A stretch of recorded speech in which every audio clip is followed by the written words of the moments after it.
Labdien, mani sauc Ernests, es esmu no Ceplis, un šodien mēs apskatīsim jautājumu, kāpēc malkas krāsnis dūmo. Vispirms jau kāpēc vispār taisu video par šo tēmu, jo bieži vien ir klients, kas atnāk un viņš saka, man dūmo malkas krāsnis, tāpēc vēlos iegādāties jaunu. Bet patiesību sakot, viss varbūt pat nav tik vienkārši.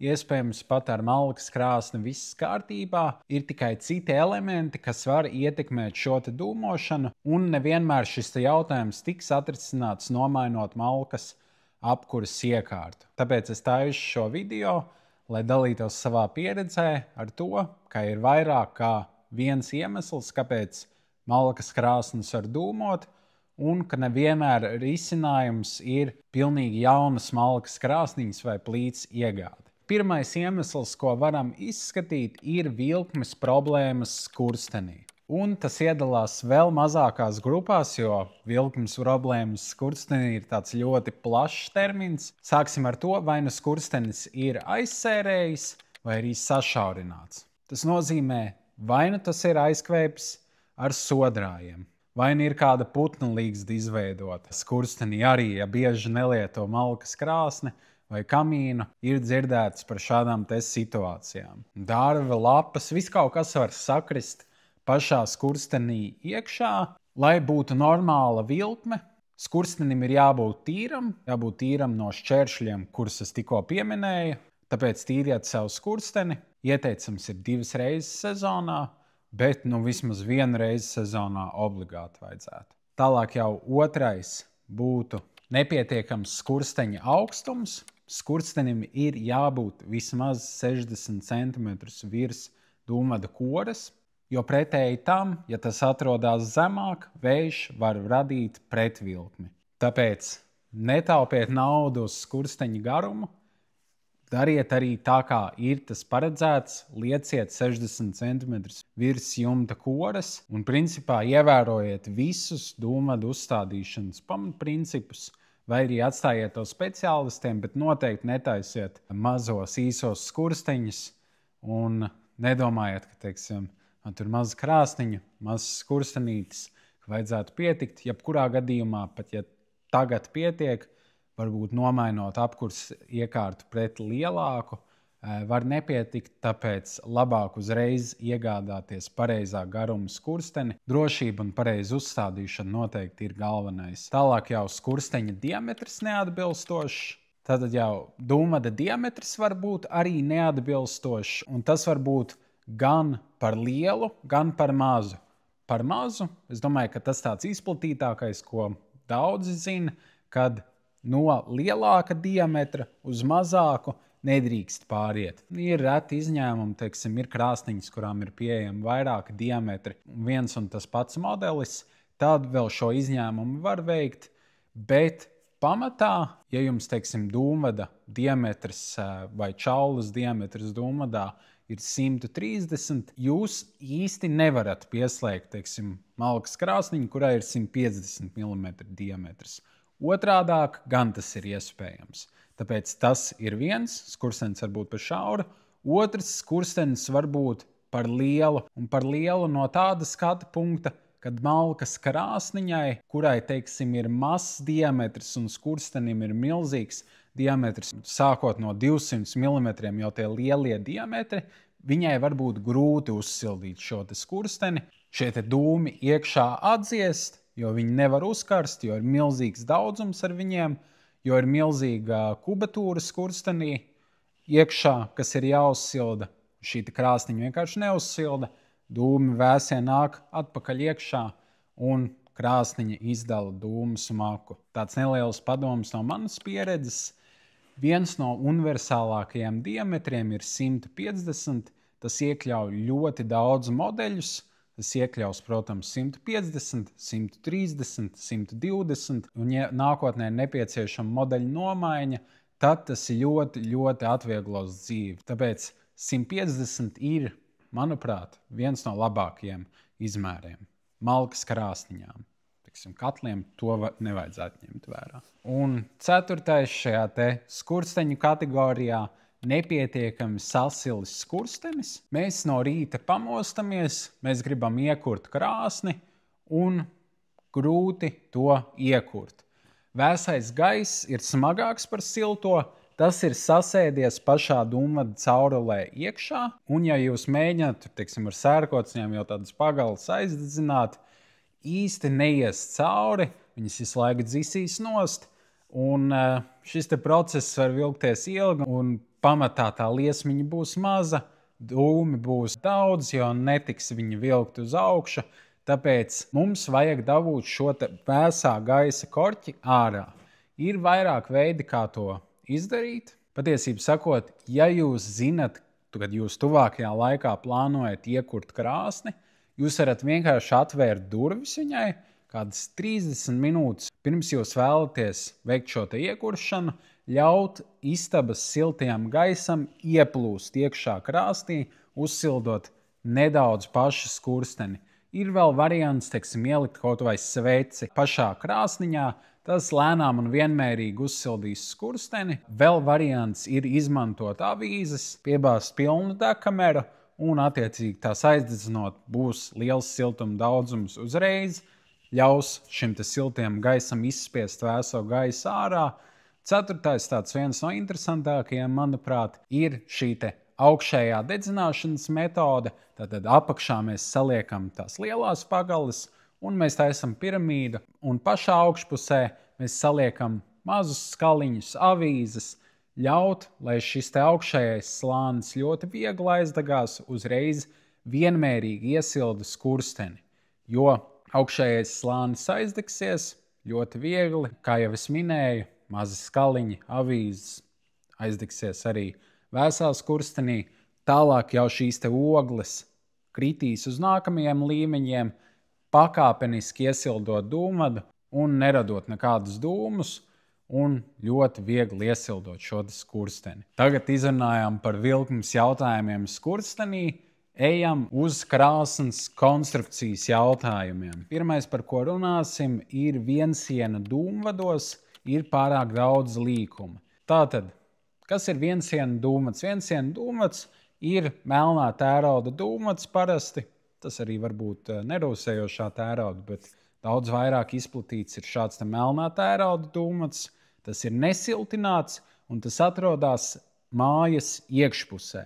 Tātad tas nav tas pats dūmvads, kas iet ārā vai iet cauri jumtu. Tas atrodas telpā, bet patiesībā šī lieta attiecās arī uz šiem nerūsējošā tērauda izolētajiem skursteņiem, vienkārši tur tā nav tik izplatīta, pārāk daudz līkumu. Tātad pašā skurstenī noteikti nevajadzētu vairāk kā 2,90 grādu pagriezienus, tas jau ir daudz.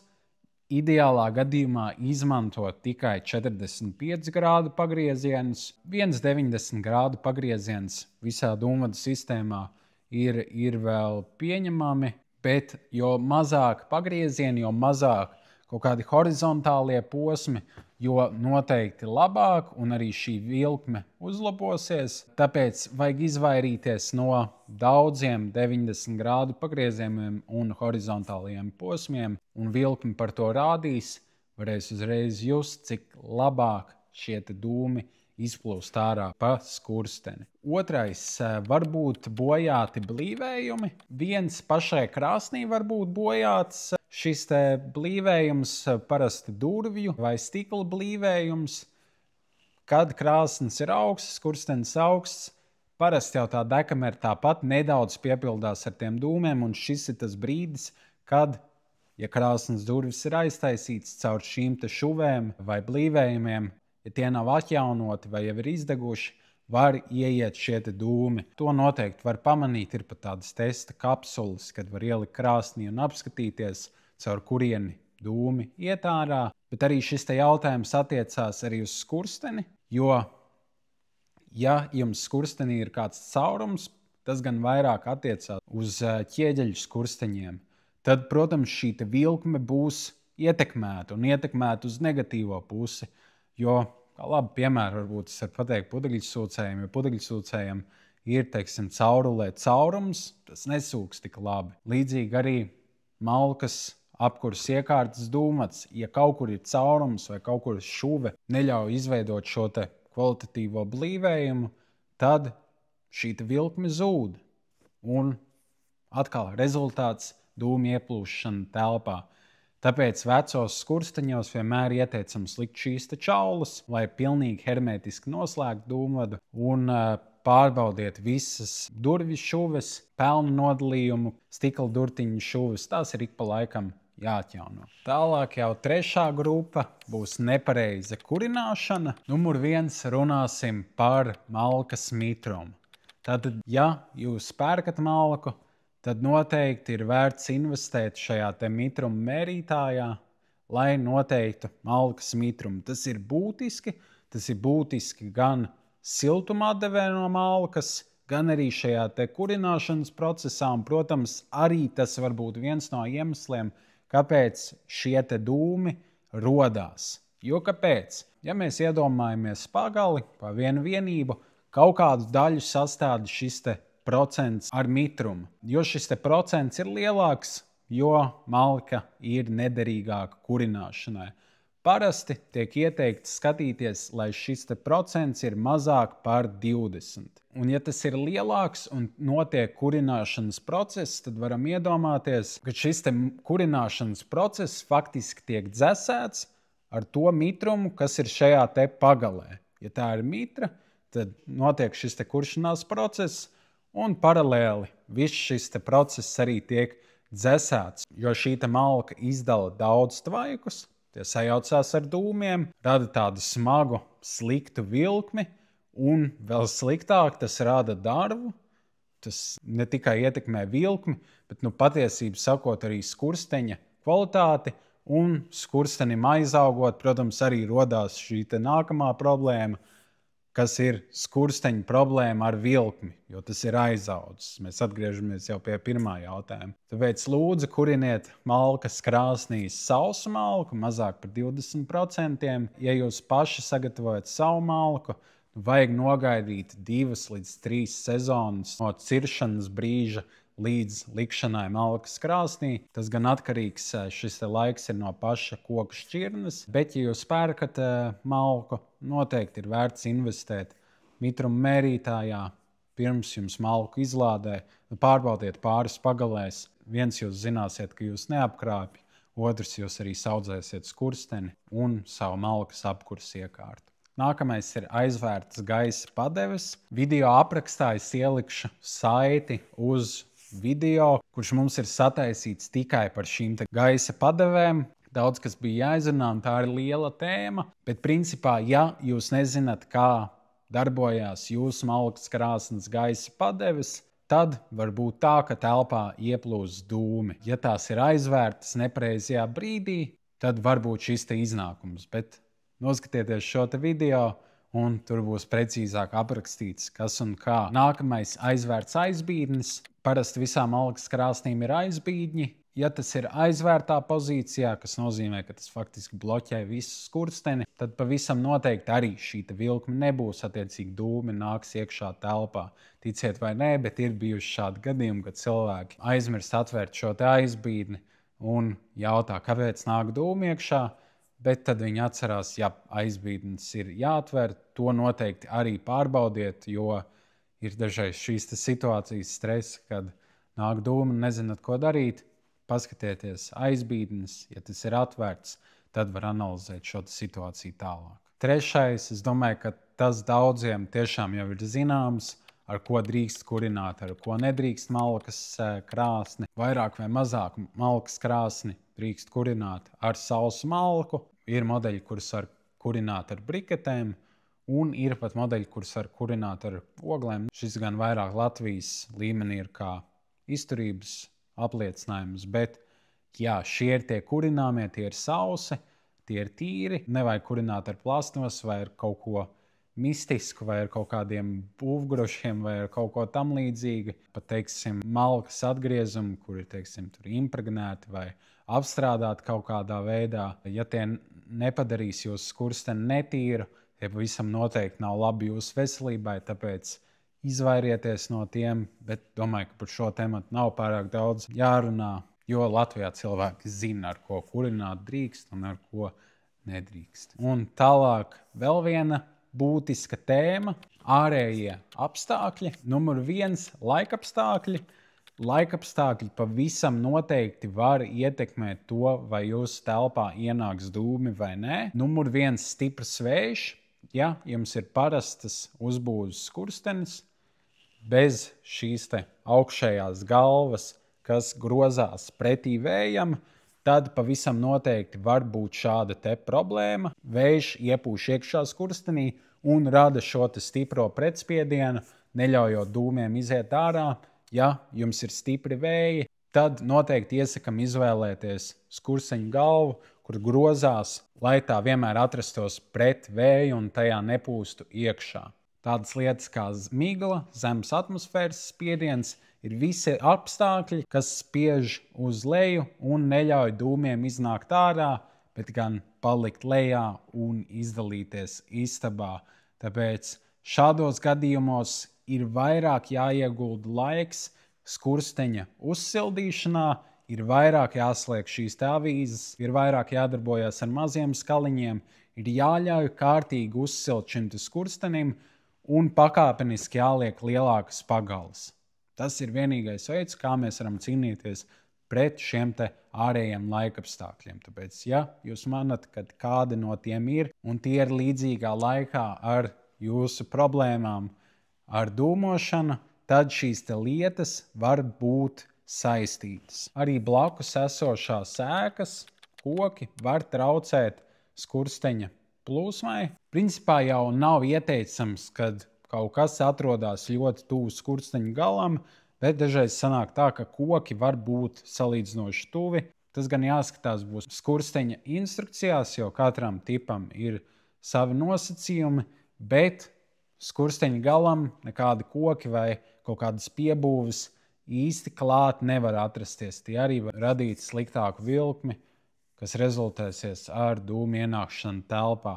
Tāpēc apskatieties, ja virs jūsu skursteņa gala ir tuvumā kādi koki, tad tos vajadzētu nozāģēt vai atrast kādu citu risinājumu. Tas būs gan drošāk, gan arī uzlabosies skursteņa darbība. Un principā mēs esam izgājuši cauri lielākajiem iemesliem, kāpēc var rasties šī problēma ar krāsnes dūmošanu. Tāpēc es ceru, ka tas bija informatīvs video. Ja jau zinājāt visas lietas, ceru, ka bija vismaz interesanti. Ja kāds no šiem punktiem šķita aktuāls, tad noteikti to vajag pārbaudīt, patestēt, vai tiešām tas ir pie vainas. Un varbūt arī nebūs pat jāpērk jauna šī malkas krāsnes, un problēma atrisināsies tikai ar šīs lietas izmaiņu. Tad maza reklāmiņa. Mēs esam malkas apkures iekārtu veikals. Mēs specializējamies malkas krāsnīs, malkas plītīs, gan ar centrālu apkuri, gan bez. Tas ir tas, ar ko mēs nodarbojamies katru dienu. Un, ja ir interese par kādu jautājumu vai par kādu krāsniņu, varat droši sazināties ar mums. Mūsu mājaslapa ir www.ceplis.cu. Bet tagad beidzama reklāma. Es zinu, ka video var nebūt pats ērtākais formāts problēmu risināšanai, tāpēc es sagatavoju tādu kā PDF failu, kur visi šie punkti, kuriem mēs izgājām cauri, būs drukājumā versijā. Es ceru, ka būs iespējams to pievienot video aprakstā. Papīra formātā var redzēt visus jautājumus, kuriem mēs izgājām cauri, un dažreiz vienkāršāk ir izlasīt jautājumu, atķeksēt, vai viss ir pārbaudīts, un ja tiešām iziet visam cauri, un viss ir korekti, tad jau var skatīties tālāk, varbūt padot ziņu mums, varbūt mēs kaut kādā veidā varam palīdzēt. Bet šis saraksts, manuprāt, izveidots labi un diezgan viegli, tad jebkuram cilvēkam noteikt šo problēmu, pirms mēs saucam skursteņa slauķi vai kādu krāšņu meistaru. Tāpēc, ja tiešām jums ir šī problēma, bezmaksas fails video aprakstā pieejams. Milzīgs paldies, ka skatījāties. Es ceru, ka bija interesanti un lai siltums kadrās mājās.